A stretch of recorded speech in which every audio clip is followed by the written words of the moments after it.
I want to speak to you about your ideas of sculpture, but also you're very strong on the Indian aesthetics front. You kind of like you use you use references from Indian older sculptures. What is the right? I don't know what is the right word to use also for you, because in a way, I don't know whether you borrow from the past or do you directly lift it and you are representing it, because there are so many direct references to ancient Indian sculptures in your works.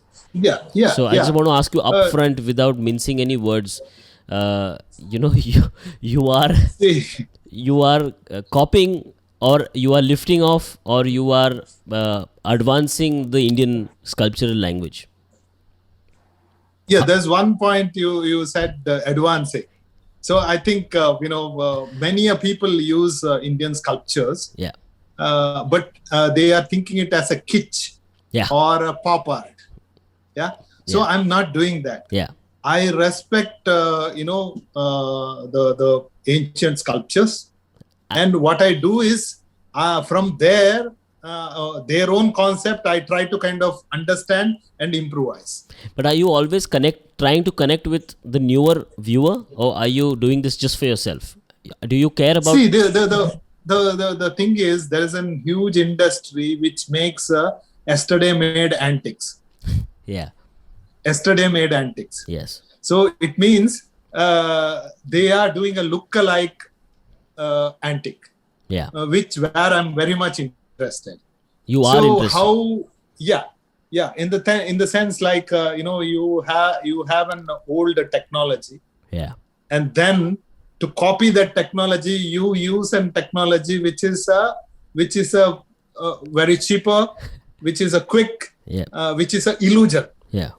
You're talking of like which is not. you're talking of bronze casting and the mimic. Yeah, yeah. Bronze casting is totally. I mean, Cheating. Yeah, there is no high relief. There is yeah, no. They gave a tool marks to give a relief kind of a illusion, yeah, and they gave you a feeling of chola bronze. yeah, It's not chola bronze. yeah, yeah, So this area, like when things become industrialized or when it gets into another system, hmm.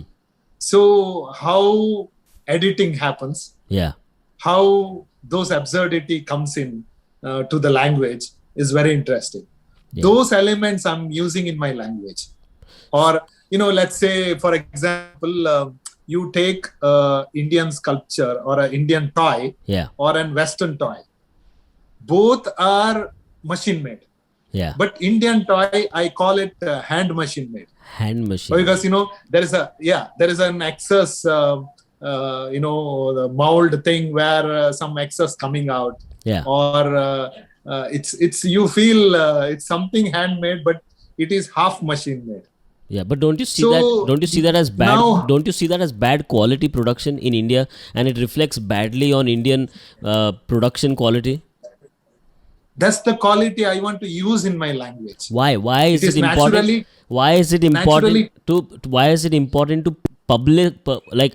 Why is it important for you to use this aesthetic of this half baked? Because the way I see it is, I'm insulted. Like, I get offended when yeah, India is represented yeah, as a half baked production space. Like, yeah, you see the whole country, it's constantly being made. India is not like just finish the project, right? The roads are being made, the buildings are being made, everything is yeah, constantly being made. It's always, yeah, and you're using this to your advantage.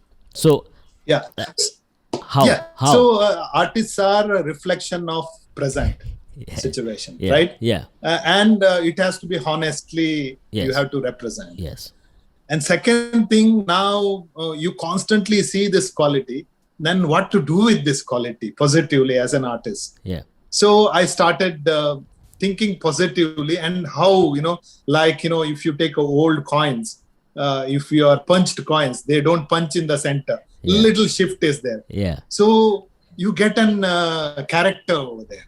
yeah, So is there any way we can use those characters?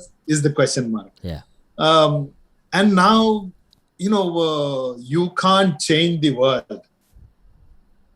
You can understand but you can, those things, you can, and you point out. So if you point out, people more and more try to understand, and they, if they want, they'll change. If they don't want, they'll continue. Or there is a third thing can come up. If we evolve, earlier I said, we are not evolving from our own system or method. We are kind of copying and cutting and pasting. That's true. So that is the problem we have. So now, once we realize that we have a problem, the problem is that itself we are not realizing. We bring systems, cut and paste here. True. So instead, we realize the problem here and then improvise. Improvise in the sense, from there we do the problem solving. True. You localize. So that exercise is not happening. That's what I feel. True. Okay.